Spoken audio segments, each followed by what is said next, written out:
It certainly looks bad. That is until you hear a different side of the story. But let me tell you something about Carter Country. They've been cooperating with ATF from the get-go. Houston attorney Dick DeGuerin represents Bill Carter and his company.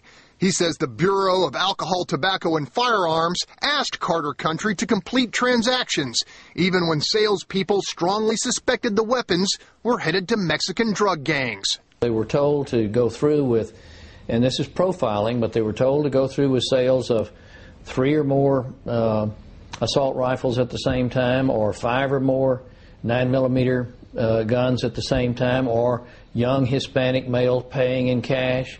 And it's all profiling, but they went through with it, and they reported them promptly, either while the transaction was going on or soon thereafter. They did this for months and months and months. Went through with the sales because the ATF told them to go through with the sales. DeGuerin claims Carter Country employees, at the ATF's request, followed some customers into the parking lot and recorded license plate numbers, all to help the feds crack down on gun runners.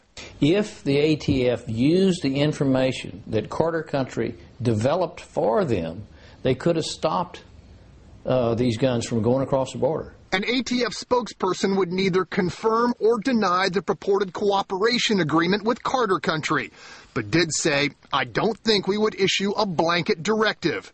That's left DeGuerin's client feeling unjustly vilified and betrayed. We are working for the ATF. That's the way they felt about it. All of a sudden, it's me, no Alamo. Carter Country believes it's been treated unfairly by the Washington Post and hung out to dry by the ATF. Mike?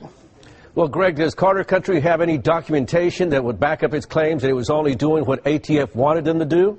They apparently have plenty of witnesses, and I don't think Dick DeGuerin, an attorney of that reputation, would go on our air and say, make these challenges unless he had some proof. And can't they force the ATF to respond if indeed what they're saying is true?